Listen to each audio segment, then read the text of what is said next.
простое элементарное упражнение, но невероятно полезное. У голубя на спине лежит какой-то большой диван, рысь с огурцом, кабана с буфетом. Как развить память ребенка? Здравствуйте, дорогие родители, меня зовут Шамиль Ахмадуллин, и это программа «Учимся учиться».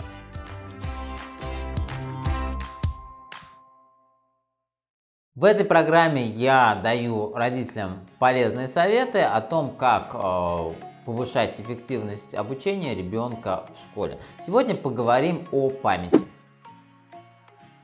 Дам, наверное, одно из самых простых упражнений и самых эффективных для развития памяти ребенка. И нам потребуются вот такие различные карточки с животными, объектами и так далее. Основная проблема, с которой встречаются родители, видя огромное количество различных видео по тому, как что-то просто легко запоминать, с тем, что ребенок почему-то эти приемы, правила освоить не может.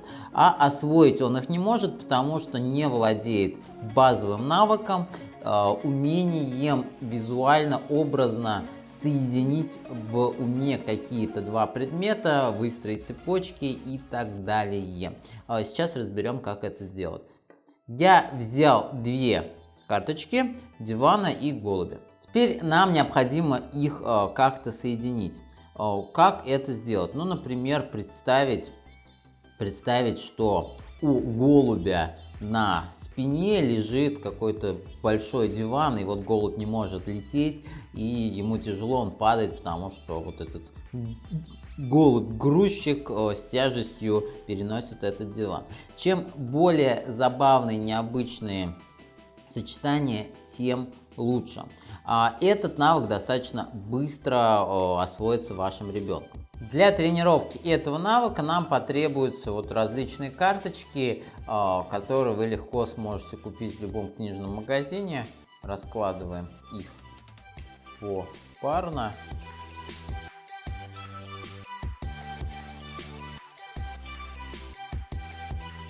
Любые произвольные карточки. У меня их не так много, лучше взять карточки из различных сфер. И даем пары карточек ребенку, ему нужно эти объекты как-то связать. Рысь с огурцом, кабана с буфетом, индаутку с книжным шкафом и так далее. И дальше мы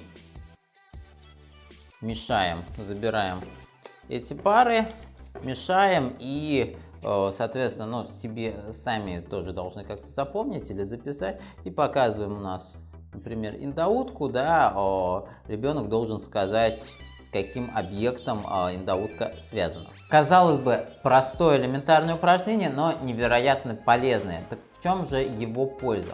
Все методики запоминания используют связи различных объектов.